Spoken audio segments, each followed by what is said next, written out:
Catalyst duo alongside my wonderful business partner, Rebecca Daniel, and here this morning to talk all things coaching supervision. So Sheen, I see that you have joined me on Insta. How are you doing? Let me know how your day is so far. And hopefully we'll have some other people jumping on to join us shortly. Hey, lovely Kat, one of our wonderful coaches in the collective who is in supervision with us. So lovely to have you here with me this morning as well. So welcome. So as I said, I'm Sarah Bramall, one half of the Coaching Catalyst duo alongside my wonderful business partner, Rebecca Daniel. Together, we are ICF accredited coaches. We're coach trainers for lead coach training organizations, and we are also coach supervisors. We have a combined 30 years experience in secondary education, and we've brought all of that passion and knowledge that we had in education into our coaching, coach training, and coach supervision. So this live today is for coaches who are perhaps supervision curious, who either maybe you haven't heard the term supervision before and you're thinking, what's that all about? Or maybe you have heard the term supervision, but you're not really sure what it is and if it might be right for you. So I'm here to sort of answer those questions this morning. And as I'm talking, whether you're on Insta, whether you're on LinkedIn or Facebook, do pop the questions, any questions that you have for me in the comments, and I'm really happy to answer any questions that you might have. So number one, supervision is a bit of a funny term. If I could have a magic wand and change that word supervision for the whole of the coaching industry, I would absolutely choose to do that, because supervision suggests a dynamic whereby there's a supervisor, right? Somebody who's in charge, somebody who knows best and who is telling you what to do. Now that feels really off-putting to me as a coach, because I don't want to go to supervision and think that I'm going to be told off. If I think that there's something that I could have done better in my coaching practice, or I've had a conversation and I know myself things have not gone as well as they could have done, I want to be able to go to my supervisor and be able to share in a really open and honest way, to unpeel, to deconstruct, to look under the layers of actually what's really going on here in an adult to adult way, in a positive, supportive way. Not that I feel that I'm going to be told off. So let's discount that word supervisor and supervision. What it really is about is it's about a partnership of equals. It's about two professionals working together. And the role of the supervisor is to help facilitate the coach's process of development and reflection. In order that, firstly, we have somewhere safe that we can bring any concerns that come up for us in the coaching context. So of course, as coaches, the nature of the work that we do is confidential, and we cannot discuss what happens in coaching outside of that. But when we're in supervision, because we're held in, again, a very safe, confidential container, we can bring what happens in coaching to supervision with the purpose unpacking, unraveling, looking beneath the surface. So, hey, we've got on StreamYard, we've got Denise, lovely Denise, who's one of our wonderful collective coaches. Super to have you. Thank you for being here this morning. And we've also got Narinda.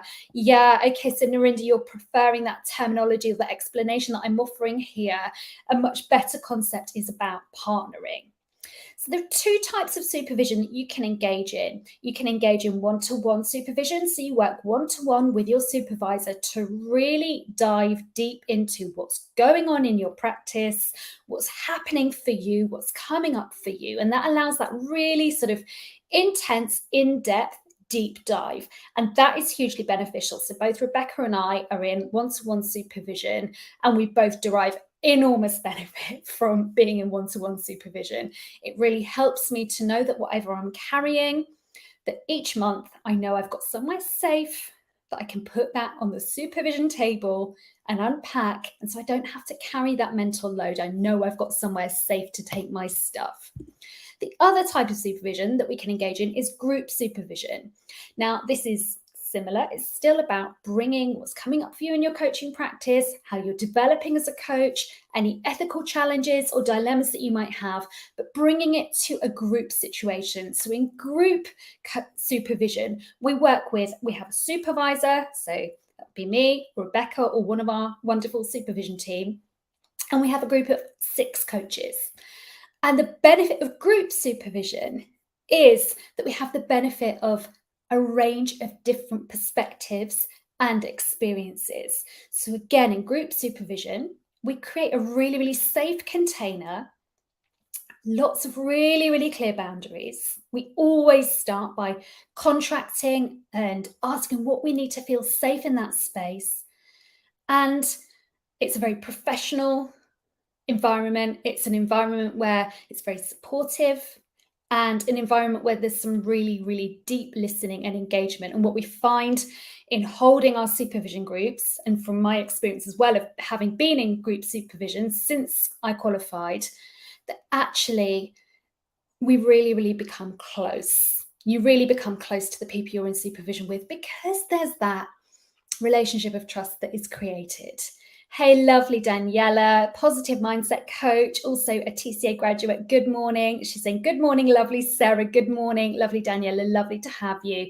And Rebecca, thank you for being here as well. Rebecca's saying thank you to Denise for joining, and saying hey to Narinda as well. So thanks for being here, Rebecca. Even when we're not together, she's got my back. Always appreciated.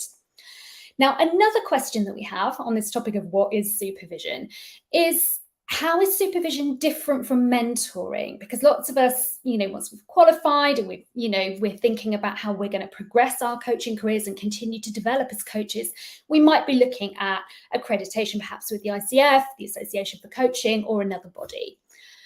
And the difference between supervision and mentoring is that when we undergo mentoring for our, let's say, ICF credentialing, it's really looking at the competencies and how far we are meeting those competencies in our professional practice. So it's looking very, very specifically at coaching competencies and analysing and reflecting on coaching to see how far we are meeting them.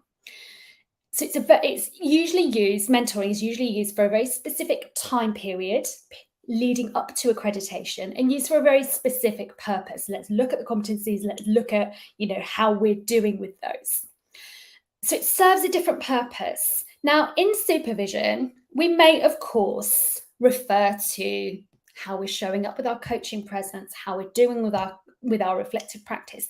That may, of course, come up. We may make reference to competencies, but it's much more holistic. It's much more about bringing our whole selves, our practice, our client work, as well as having those conversations about how we can develop as coaches. So they serve different purposes.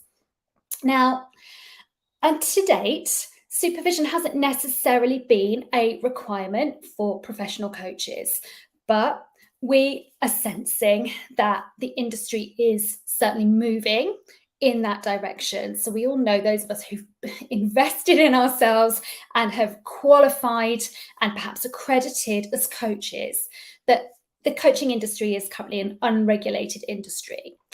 And I have confidence that that will change with time, but at the moment it's not. And so we really do need to be able to distinguish ourselves as professional, ethical coaches, really working on ourselves, really doing the best that we can for our clients. So we can, of course, do our coaching qualification and go out into the world and practice, and that might be that. But actually, if we want to continue to learn and grow and invest in our professional and personal development, supervision really is, in my opinion, really is essential. And I'll say one more thing. I'm going to stop talking, so I've been talking for a while. And hey, Laura Payne on Insta, and I am at H. Good morning to you as well. Thank you for being here. One more thing I'm going to say is the reason I joined supervision from the point of qualification was because I know that I can be a bit of a worrier. And I knew that if I wasn't in supervision, I would kind of let things play on my mind. And I'd be like, oh gosh, did I get that right? Did I do the best for the client? All of that stuff. And so for me, being in supervision in a safe space really gave me somewhere safe to take that stuff. So for me, from a mental well-being point of view, it's been invaluable. But the other thing that happened was, because I at that time was an inexperienced coach, I joined a supervision group of coaches who had very different experience from me, and I really learned and benefited from that group. And that is definitely an advantage of group supervision, is having the benefit of that experience. Can you tell I love supervision? I could be here all day, but I do appreciate you being here with me, so I'm going to wrap up now. Now, if you're curious to learn more about supervision, first up, we're going live with the Coaching Academy here on Insta at 11. So do join us at 11 today. If you want to know a bit more detail, we'll be diving into a bit more detail. But very, very excitingly, and drum roll please, Rebecca and I are offering a free supervision experience next week. So that's going to run from Monday through to Thursday next week. Hey, Emma Graham on Insta, thanks for joining. And what's going to happen is that each day next week, so Monday, Tuesday, Wednesday, from 10 to 10:45, we are going to be sharing more about supervision. We're going to be talking to you about how supervision supports us with reflective practice, with our coaching presence, with really developing our skills and attributes as coaches.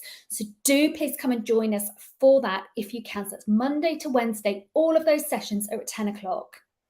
And then on Thursday at 1 p.m, so at lunchtime, we're going to be sharing our masterclass, Elevate Your Coaching Practice. So to, I hope, inspire you and enthuse you to really, really, really look at your coaching practice, really, really take pride in what you're doing, but also plan what your next step forwards are going to be. So I hope that you can join. And if you'd like to join us for that, what you need to do, please, is go to bit.ly/supervision workshops. So if you're watching me on Facebook or LinkedIn or YouTube, you can see that at the bottom of the screen. If you're here on Insta, please go to the link in bio and find the link for that. So we'd love you to join. You can't join everything, but you can join some of it.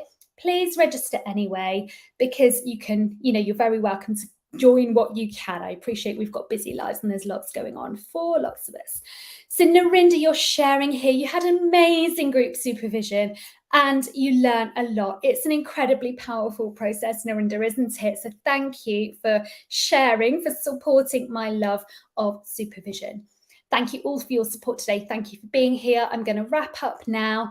But those of you, if you're around on Insta at 11 today, we're going to be live with the Coaching Academy talking more about supervision. And please do go and register bit.ly/supervision workshops. And we hope to connect with you next week. Have a wonderful Thursday, everybody. Take care and thank you for being here. Bye-bye.